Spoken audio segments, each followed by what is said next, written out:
राजा परीक्षित ने पूछा भगवान परमहंस श्री सुखदेव जी से, यदुवंश शिरोमणि भगवान श्री कृष्ण जब अपने परम धाम पधार गए तब पृथ्वी पर किस वंश का राज्य हुआ तथा अब किसका राज्य होगा, आप कृपा करके मुझे ये बतलाइए।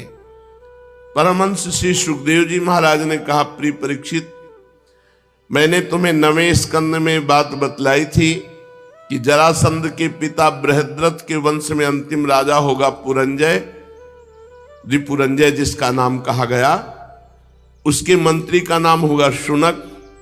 वो अपने स्वामी को मार डालेगा और अपने पुत्र प्रद्योत को राज सिंहासन पर अभिषिक्त करेगा। प्रद्योत का पुत्र होगा पालक, पालक का विशाखयूप, विशाखयूप का राजक और राजक का पुत्र होगा नंदिवर्धन। प्रद्योत वंश में यही 5 नरपति होंगे। इनकी संज्ञा होगी प्रद्योतन। ये 148 वर्ष तक पृथ्वी का उपभोग करेंगे भगवान के जाने के बाद। ये 5 राजा हुए।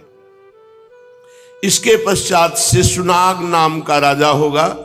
शिशुनाग का काकवर्ण, उसका क्षेमधर्मा, क्षेमधर्मा का पुत्र होगा क्षेत्रज्ञ, क्षेत्रज्ञ का विदिशार, उसका अजात शत्रु, फिर दर्भक और दर्भक का पुत्र होगा अजय। अजय से नंदिवर्धन और उससे महानंदी का जन्म होगा।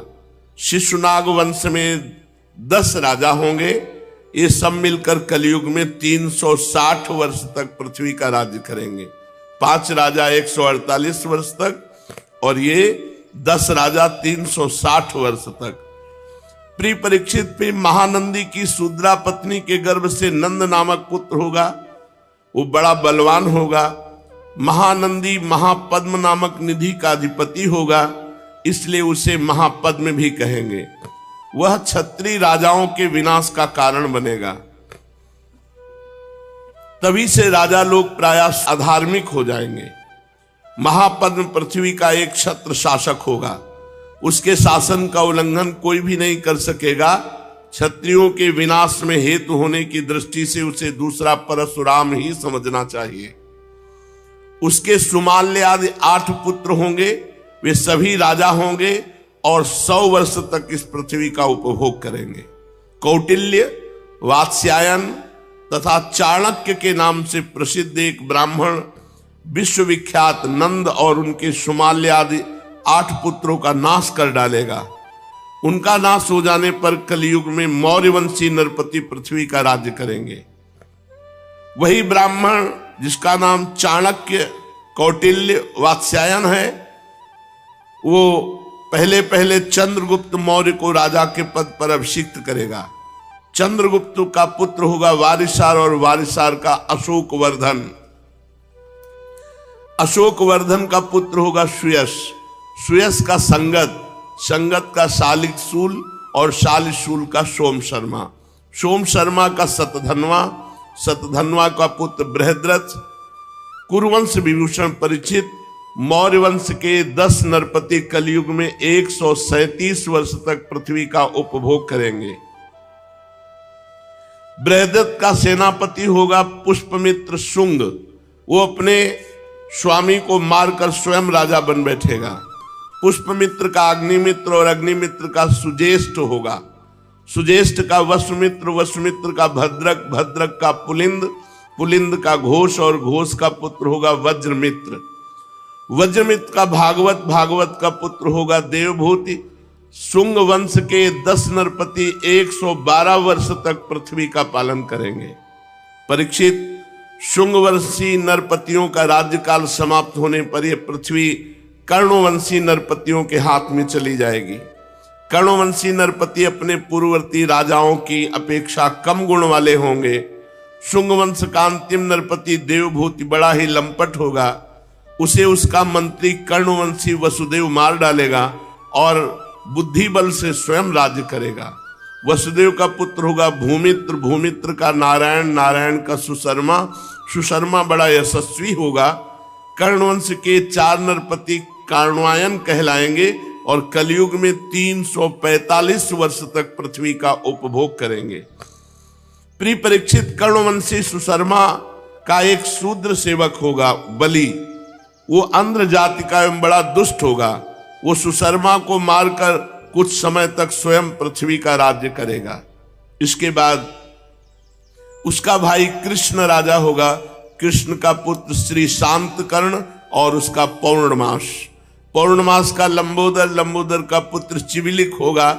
चिवलिक का मेघ स्वाति, मेघ स्वाति का अटमान, अटमान का अनिष्टकर्मा, अनिष्टकर्मा का हाले, हाले का तलक, तलक का पुरुषभीरु, पुरुषभीरु का पुत्र होगा राजा सुनंदन। परीक्षित, सुनंदन का पुत्र होगा चकोर, चकोर के 8 पुत्र होंगे जो सभी बहु कहलाएंगे। इनमें सबसे छोटे का नाम होगा शिव स्वाति, वह बड़ा वीर होगा और शत्रुओं का दमन करेगा। शिव स्वाति का गोमती पुत्र और उसका पुत्र होगा पुरीमान, पुरीमान का मेधाशिरा, मेधाशिरा का शिवस्कंद, शिवस्कंद का यज्ञश्री, यज्ञश्री का विजय, विजय के 2 पुत्र होंगे चंद्रविग और लोमदि। परीक्षित, ये 30 राजा 456 वर्ष तक कलयुग में पृथ्वी का राज्य भोगेंगे। इसके पश्चात अवभृति नगरी के 7 आभीर, 10 गर्दभी, 16 कंक ये पृथ्वी के राज्य करेंगे। ये सब के सब बड़े लोभी होंगे। इसके बाद 8 यवन, 14 तुर्क यहां राज्य करेंगे। 8 यवन, 14 तुर्क राज्य करेंगे। इसके बाद 10 गुरुंड और 11 मौन नरपति होंगे। मौनों के अतिरिक्त ये सब 1099 वर्ष तक पृथ्वी का उपभोग करेंगे। 11 मौन नरपति 300 वर्ष तक पृथ्वी का शासन करेंगे। जब उनका राज्यकाल समाप्त हो जाएगा तब किलकिला नाम की नगरी में भूतनंद नाम का राजा होगा। भूतनंद का वंगिर, वंगिर का भाई शिशुनंदी और यशोदानंदी और प्रवीरक ये 106 वर्ष तक पृथ्वी का राज्य करेंगे। इनके 13 पुत्र होंगे, सब के सब वाल्मीकि कहलाएंगे। उनके पश्चात पुष्पमित्र नामक क्षत्रिय और उसके 10 पुत्र दुर्मित्र का राज्य होगा। परीक्षित, वाल्मीकि वंशी नरपति एक साथ ही विभिन्न प्रदेशों में राज्य करेंगे। उनमें 7 आंध्र देश के, 7 ही कौशल देश के अधिपति होंगे। कुछ विदुर भूमि के शासक और कुछ निषेध देश के स्वामी होंगे। इनके बाद मगध देश का राजा होगा विश्वस्फूर जी। ये पूर्वोक्त पुरंजय के अतिरिक्त द्वितीय पुरंजय कहलाएगा। ये ब्राह्मण आदि उच्च वर्णों को पुलिंद, यदु और मद्र आदि म्लेच्छ प्राय जातियों के रूप में परिणित कर देगा। इसकी बुद्धि इतनी दुष्ट होगी कि ब्राह्मण, क्षत्रियों, वैश्यों का नाश करके शुद्ध प्राय जनता की रक्षा करेगा। ये अपने बलवीर से क्षत्रियों को उजाड़ देगा। पद्मवतीपुरी को राजधानी बनाकर हरिद्वार से लेकर प्रयाग पर्यंत सुरक्षित पृथ्वी का राज्य करेगा। परीक्षित, ज्यों ज्यों घोर कलयुग आता जाएगा त्यों त्यों सौराष्ट्र, अवंती, आभीर, शूर, अर्बुद, मालव देश के ब्राह्मणगण संस्कार शून्य हो जाएंगे। सिंधु तट, चंद्रभागा, तटवर्ती प्रदेश, कौंतीपुर और काश्मीर मंडल प्रायः म्लेच्छ स्वभाव वाले, संस्कार ब्रह्म तेज से हीन, केवल नाम मात्र के द्विज और म्लेच्छों का राज्य होगा। परीक्षित, सब के सब आचार विचार विहीन म्लेच्छ प्राय हो जाएंगे। ये सब एक ही समय भिन्न भिन्न प्रांतों में राज्य करेंगे। सब के सब परले, सिर के झूठे, अधार्मिक, स्वल्प दान करने वाले होंगे। छोटी छोटी बातों को लेकर ये क्रोध के मारे आग बबूला हो जाया करेंगे। ये दुष्ट लोग स्त्री, बच्चों, गौओं और ब्राह्मणों को मारने में नहीं हिचकेंगे। दूसरे की स्त्री को भोगना, दूसरे के धन को हथिया लेना कलयुग में स्वभाव बन जाएगा। सबका स्वभाव, पराई स्त्रियों को भोगना, दूसरे के धन को हड़प लेना। ऐसे लोगों की ना बढ़ती देर लगेगी और ना नष्ट होते देर लगेगी। ये क्षण में रुष्ट और क्षण में तुष्ट।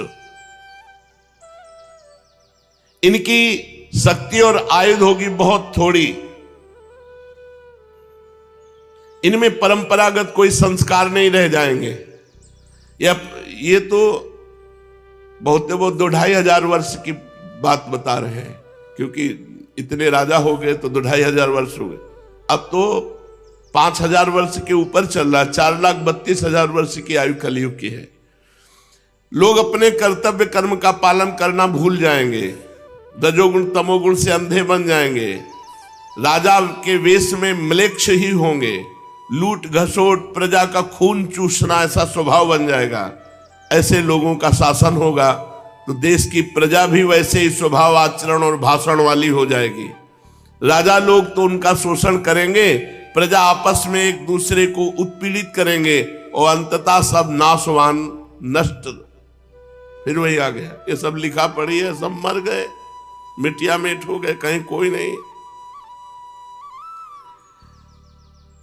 श्री सुखदेव जी कहते परीक्षित समय बड़ा बलवान है, ज्यों ज्यों घोर कलयुग आता जाएगा त्यों त्यों उत्तरोत्तर धर्म सत्य पवित्रता क्षमा दया आयु बल और स्मरण शक्ति का लोप होता जाएगा। कलयुग में जिसके पास धन होगा उसी को महान माना जाएगा, लोग उसी को बड़ा आदमी मानेंगे, कुलीन सदाचारी सद्गुणी मानेंगे। वही बड़ा माना जाएगा जिसके पास धन है, जिसके पास पावर है। बिल्कुल, जिसके हाथ में शक्ति होगी वही धर्म और न्याय की व्यवस्था देखेगा, चाहे वो घोर पापी क्यों न हो। जो लिखा है वो देख ले, हो रहा है। दाम्पत्य भी रुचिर हेतुर मायैव व्यवहारिके। पहले लड़की की कुंडली देखो, लड़का की कुंडली देखो, गुण मिलाओ, सब। कलयुग में नहीं चलेगा। विवाह संबंध के लिए कुल सील गुण की परख निरख नहीं होगी। युवक युवती पसंद कर लिए बस हो गया, पसंद आए तो ठीक है, नहीं दूसरा कर लीजिए। ये कितना गंदा व्यवहार। युवक युवती पारस्परिक रुचि से ही विवाह होगा, गुण से, कुंडली से, जाति से, कुल से, इससे कोई मतलब नहीं रह जाएगा। व्यवहार में कौन निपुण माना जाएगा? जो जितना झूठ और बेईमानी कर ले, जितना गंदा व्यवहार कर ले, उतने व्यवहार में निपुण माना जाए। वाले बड़े प्रवीण हैं, लाखों की जो चपत लगा दे दूसरे की, वही प्रवीण माना जाएगा। कलयुग में किसी के जीवन में सच्चाई और ईमानदारी नहीं रहेगी। युग धर्म का प्रभाव, जो जितना छली कपटी होगा उतना ही प्रवीण माना जाएगा। जितना छल कर ले, कपट कर ले, उतने व्यवहार कुशल माना जाएगा। स्त्री पुरुष की श्रेष्ठता उसके गुण संयम से नहीं, उसके चरित्र से नहीं, उसकी दुष्टता से होगी। जितना दुष्ट स्वभाव, जितना नीच, जितना वो उतना ही महान। कलयुग में कोई ब्राह्मणत्व से युक्त नहीं रहेगा। कलयुग का प्रभाव अभी तो भगवान की कृपा से है, क्योंकि अभी 5 वर्ष 4,32,000, पहले 32,000 तो पार होए। न यज्ञ उपवीत न त्रिकाल संध्या, कोई मतलब नहीं है, कोई मतलब नहीं। ब्राह्मणत्व से कोई मतलब नहीं रह गया है। त्रिकाल संध्या, गायत्री जप, नियम संयम, कोई मनमानी आचरण। अब तो यज्ञोपवीत भले ब्याह के समय डाल लेते हो तो डाल लेते हो, नहीं तो ब्याह क्या होता है? जब girlfriend boyfriend live in relation, तो पंडित की जरूरत क्या है? ब्याह की जरूरत क्या है? दंड कमंडल से सन्यासी की पहचान, और एक दूसरे के चिन्ह स्वीकार कर लो, कोई किसी को बोलने वाला नहीं। जब मनावे जिस आश्रम में प्रवेश हो जाओ, मनावे सन्यासी, सन्यासी से मनावे गृहस्थ, गृहस्थ से मनावे सन्यासी, कोई कौन रोक टोक रहा है? बड़ा विचित्र। जो जितना घूस देने में समर्थ होगा उतना ही वो बड़ा आदमी माना जाएगा। लिखा हुआ है भाई, शास्त्र जो कह रहा वही हो रहा है। आप देख लो, वही हो रहा है जो शास्त्र में लिखा है। जो घूस देने में असमर्थ होगा, धन देने में असमर्थ होगा, वही सबसे बड़ा दोषी माना जाएगा। घूस नहीं दे सकता, धन नहीं दे सकता, असमर्थ है तो दोषी है, वही दोषी है। और बहुत बड़ा दोष किए, घूस दे रहा है, धन है, वो दोषी नहीं माना जाएगा। बड़े लोग हैं। सत्य न्याय नहीं मिल पाएगा, पैसे के बल का न्याय होगा। ये कलयुग का प्रभाव है। अब जैसे एक वकील साहब आए तो उन्होंने कहा कि हम जानते हैं कि आदमी गलत है, लेकिन हमें वकालत करना ही होगा, हमने पढ़ा इसीलिए, तो हम उसको जिताएंगे। भाई ऐसा तो नहीं होना चाहिए। क्यों जिताओगे? जब जानते हो गलत है तो क्यों जिताओगे? बोले हमारे को पढ़ाया इसीलिए जाता है, पैसा। तो अगर तुम्हारी बहन के साथ कोई बलात्कार किए हो और जानते हो, तुम उसका मुकदमा लेकर के उसे जिता सकते हो? चुप हो गए? जिता सकते हो? जानते हो गलत है, अब जिताओ। नहीं जिताओगे, क्यों? क्योंकि मेरी बहन है। अगर किसी और की बहन है तो आप जिता सकते हो। फिर आपकी पढ़ाई लिखाई धूल है। किस काम की पढ़ाई लिखाई? पढ़ाई लिखाई तो इसी बात की वकालत की थी कि दुष्टों को दंड दिलाया जाए और निर्दोषों को मुक्त कराया जाए। हमारे समाज की व्यवस्था तभी। पर कलयुग का प्रभाव, रुपए के आगे ज्ञान विज्ञान काम नहीं करेगा। जहां वो अटैची गई 10 लाख की, तो सब ज्ञान विज्ञान और प्रवचन एक तरफ हो जाएगा और 10 लाख दिखाई देंगे। और जो बोलचाल में जितना बाचाल होगा उसी को पंडित कहा जाएगा। पंडित सोई जो गाल बजावा, जितना प्रवीण हो बोलने में उतना ही वो विद्वान माना जाएगा। असाधुता या दोषी किसे माना जाएगा? जो गरीब होगा। गरीब होगा। गरीब होना एक बहुत बड़ी असाधुता, दोषी की पहचान मानी जाएगी। विवाह के लिए शास्त्र इनकी जरूरत नहीं पड़ेगी, एक दूसरे की स्वीकृति ही पर्याप्त है। स्वीकृति मात्र से पर्याप्त है। शास्त्र विधि विधान संस्कार की कोई आवश्यकता न समझी जाएगी। स्नान की जरूरत नहीं पड़ेगी, बस बाल काढ़ लिए, मुंह में चिकनाहट लगा लिए, कपड़े पर लत्ते से लैस हो गए, यही समझा जाएगा स्नान। ऐसा हो भी रहा है। लोग दूर के तालाब को तीर्थ मानेंगे और निकट के गंगा आदि तीर्थों को तीर्थ नहीं मानेंगे। दूर के तालाब को तीर्थ मानेंगे, नजदीक के गंगा आदि तीर्थों को तीर्थ नहीं मानेंगे। माता पिता की उपेक्षा करेंगे, माता पिता का अपमान करेंगे, वही हो रहा है। सिर पर काकुल बाल रखाना ही सुंदरता मानी जाएगी। शरीर के सौंदर्य का चिन्ह होगा बाल। जीवन में सबसे बड़ा पुरुषार्थ होगा इन प्रकार पेट भर ले, बस यही पुरुषार्थ होगा। जो जितनी ढिठाई से बात कर सके उतना ही वो सच्चा माना जाएगा। योग्यता चतुराई सबसे बड़ा लक्षण होगा। मनुष्य अपने कुटुंब का पालन कर ले वही प्रवीण माना जाएगा, चाहे धर्म से चाहे अधर्म से। अगर कोई दान पुण्य भी करेगा तो अपने यश के लिए करेगा, खूब नाम हो जाए। इतना दिया, यहां गए, इतना किया, छपाया यूट्यूब में। ऐसे सारी पृथ्वी में दुष्टों का बोलबाला हो जाएगा। राजा का कोई नियम नहीं रहेगा। नीच स्वभाव के अत्यंत निर्दयी क्रूर राजा होंगे। लोभी इतने होंगे कि उनमें और लुटेरों में कोई अंतर नहीं माना जाएगा। प्रजा की पूंजी छीनना, दूसरे की पत्नियों को हड़प लेना, ये सब कलयुग में। प्रजा पहाड़ों और जंगलों में भाग जाएगी, किसी तरह बीज गुठली फल फूल खा करके अपना पोषण करेगी। कलयुग में कभी वर्षा नहीं होगी, सूखा पड़ जाएगा, तो कभी कर पर कर राजा के द्वारा लगाया जाएगा, कभी इतनी वर्षा होगी कि अन्न ही नहीं हो पाएगा, कभी कड़ाके की सर्दी पड़ेगी, पाला पड़ेगा, कभी आंधी चलेगी, कभी गर्मी पड़ेगी, कभी बाढ़ आ जाएगी। कलयुग में प्रायः ऐसे ही से प्रजा पीड़ित रहेगी। लोग आगे चलकर ऐसी परिस्थिति आएगी कि भूख मिटाने के लिए भोजन नहीं मिलेगा, प्यास के लिए पानी नहीं मिलेगा। आज जैसे लिखा है 4 वर्णों की मर्यादा नहीं रह जाएगी, तो नहीं रह गई। जैसे लिखा है ब्याह के लिए पंडित या शास्त्र की आज्ञा की जरूरत नहीं, मनोनीत, मन में हमने चयन कर लिया, चयन कर लिया, चयन कर लिया, वो हो गया। भूख प्यास के लिए लोग तड़पेंगे, मरेंगे आगे जब समय। इसीलिए कर ले अभी भजन, अभी भजन कर ले, कलयुग है और आगे आएगा तो देख लेना।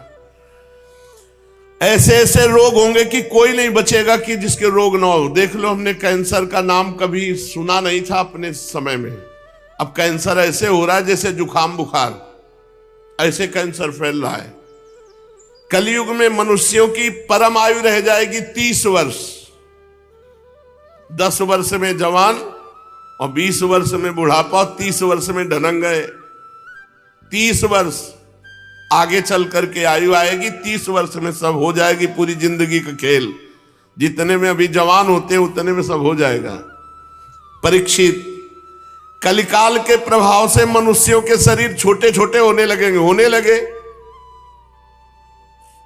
साइज कम होता जा रहा है, देखो कहां साइज बढ़ रहा है। अब इतने बड़े बहुत इतने बड़े हो गए।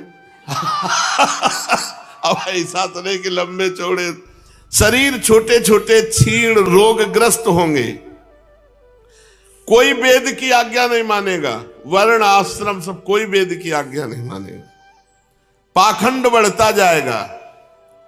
राजा लोग होंगे लुटेरों के समान, गौवें बकरियों के समान हो जाएंगी। वो आई थी ना गाय, गोद में लेके आए थे, देख लो जो लिखा है। तो हम कहा बच्चे हैं, बोले नहीं दूध देती हैं, इनके बच्चे हैं। ऐसे गोद में लिए थे, छोटी छोटी गौवें हो जाएंगी बकरियों की तरह और कम दूध देने वाली बन जाएंगी। वानप्रस्थी और सन्यासी ये विरक्त आश्रम वाले घर गृहस्थी की तरह, तपसी धनवंत दरिद्र ग्रही, कलि कौतुक तात न जात कहे।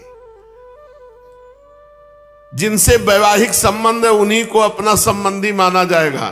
धान जौ गेहूं ये छोटे छोटे पौधे होंगे और रसहीन होने लगेंगे। जैसे अब खाद पड़ती है, अब कहां पावर रह गया। पहले की रोटी जो खाई है गाय के गोबर में पैदा हुई, वो स्वाद अब इन रोटियों में थोड़ी रह गया। ऐसे ही पाते चले जाओ, ऐसा गेहूं में स्वाद था। वृक्षों में जो रसाल फल देने वाले वृक्ष हैं सब सूख जाएंगे, सूख गए। बगीचे के बगीचे सूख गए। एक एक गाड़ी आम, सुबह जाओ बिछा पड़ा हुआ है आम।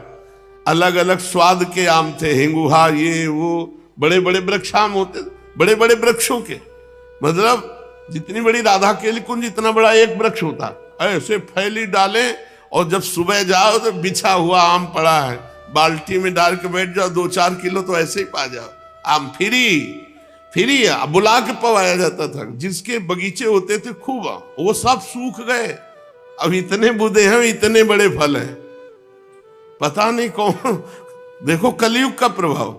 इतना बड़ा पेड़ है, वो डाले संभालने लायक है नहीं, इतना बड़ा फल है। ऐसा वर्ण संकर पैदा हो रहे, फल फूल मनुष्य। अधिकांश रसाल वृक्ष सूख जाएंगे, छोटे छोटे कटीली झाड़ियां और ऐसे वृक्ष रह जाएंगे। कुछ समय बाद समय आएगा कि आकाश में बादल और बिजली तो दिखाई देगी, बूंद पानी नहीं गिरेगा। कर लो भजन जल्दी जल्दी, निकुंज चलते हैं। गृहस्थों के घर अतिथि सत्कार नहीं होगा। पहले लिखा होता था अतिथि देवो भव, अब लिखा होता कुत्ते से सावधान। कलयुग का प्रभाव। दरवाजे पे तुलसी का पौधा, गाय बंधी है पवित्र, अब दरवाजे पे कुत्ता बंधा हुआ है। आजकल दरवाजे पे कुत्ता रखे जाते हैं, गेट के अंदर रस्सी बांध करके सुरक्षा के लिए। पहले लिखा अतिथि देवो भव घरों में, अब लिखा होता कुत्ते से सावधान। हाँ, जनसंख्या अभी बढ़ रही फिर घटेगी, क्योंकि वर्षा नहीं होगी, भूखों मरेंगे सब। आगे समय आएगा।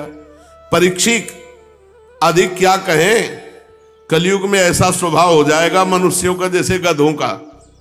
केवल बोझा ढोना, कोई भजन पूजन से मतलब नहीं। गृहस्थी केवल भोग भोजन, बस इसी के लिए परेशान रहेंगे। सब विषयी पुरुष हो जाएंगे। ऐसी स्थिति में धर्म की रक्षा करने के लिए फिर भगवान को ही अवतार लेना पड़ता है। प्रिय परीक्षित, सर्वव्यापक भगवान श्री हरि सर्वशक्तिमान हैं। सर्वस्वरूप होने पर चराचर जगत के शिक्षक हैं, सदगुरु हैं। वे साधु सज्जन पुरुषों के धर्म की रक्षा के लिए उनके कर्म बंधन को काट कर उन्हें जन्म मृत्यु के चक्र के छुड़ाने के लिए अवतार ग्रहण करेंगे जब घोर कलयुग आ जाए। अभी 4,32,000 में अभी 5,000 के ऊपर कुछ हुआ है। भाव भ्रष्टाचारा सब संसारा, धर्म सुने नहीं काना। कलिकाल बिहाल के मनुजा नहीं माने को अनुजा तनुजा, भारी भ्रष्टाचार बढ़ेगा।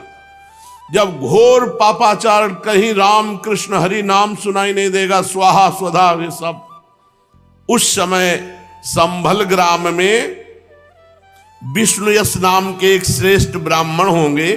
उनका हृदय बड़ा उदार एवं भगवत भक्ति से पूर्ण होगा। उन्हीं के घर में कल की भगवान का अवतार होगा। श्री भगवान अष्ट सिद्धियों के और समस्त सद्गुणों के एकमात्र आश्रय हैं। समस्त चराचर जगत के वही रक्षक और स्वामी हैं। उनके घोड़े का नाम होगा देवदत्त। वो देवदत्त नामक शीघ्रगामी घोड़े पर सवार होकर दुष्टों को अपने तलवार के घाट उतारेंगे। काट काट कर जितने दुष्ट कलयुगी हैं सबको मारेंगे भगवान। और उन भगवान के रोम रोम से अतुलनीय तेज की किरणें छिटकती होंगी। वे अपने देवदत्त नामक शीघ्रगामी घोड़े से पूरी पृथ्वी पर विचरण करके जो राजा के वेश में छिप कर रहने वाले कोटि कोटि डाकू हैं उनका संहार करेंगे। फिर जब सब दुष्टों का संहार हो जाएगा तब नगर और देश की सारी प्रजा का हृदय पवित्र हो जाएगा। कल की भगवान के दर्शन से शरीर में लगे हुए अंगराग के स्पर्श से पावन वायु सबकी बुद्धि शुद्ध कर देगी। उनके पवित्र हृदयों में सत्यमूर्ति भगवान वासुदेव विराजमान होंगे और फिर उनकी संतान पहले की भांति हष्ट पुष्ट और बलवान होने लगेगी। प्रजा के नयन मनोहारी हरि के ही अवतार से धर्म की रक्षा होगी, क्योंकि हरि सबके स्वामी हैं। जब भगवान कल की रूप में अवतार ग्रहण करेंगे उसी समय से फिर सतयुग प्रारंभ हो। ये आखिरी बात है। 4,32,000 अभी तो 80 तक लोग जा रहे हैं, 90 तक बताया नहीं, 20-30 में हो जाएगा काम।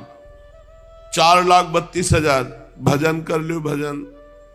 चलो चलते हैं निकुंज श्री जी के पास, वहीं 56 भोगा रोकेंगे और मजीरा हो जाकर कीर्तन करेंगे, जय जय श्यामा जय जय श्याम जय जय श्री वृंदावन। कहाँ इस प्रपंच में फंसेंगे। खूब भजन कर लो। नहीं आकाश में बिजली दिखाई देगी, बूंद पानी नहीं होगा तो नीचे से पानी कहाँ निकलेगा। पीने के लिए तड़प जाओगे, मर जाओगे, ऐसा समय आएगा। भोजन नहीं मिलेगा, अन्न नहीं मिलेगा, हाहाकार मच जाएगा, इतनी जनता बढ़ जाएगी, फिर सब मरेंगे। इसलिए यही सब दिमाग में आकर भजन कर लो, खूब भजन करो। अभी कलयुग महाराज की बड़ी कृपा है, खूब खाने को मिल रहा है, अभी बढ़िया शांति है। पहले से बहुत अच्छा था। जो प्रारंभ में कलयुग का स्वरूप था उससे अच्छा स्वरूप है इस समय। देखो म्लेच्छों का राज्य रहा, दुष्टों का राज्य रहा। बड़े भाव से भजन कर लो।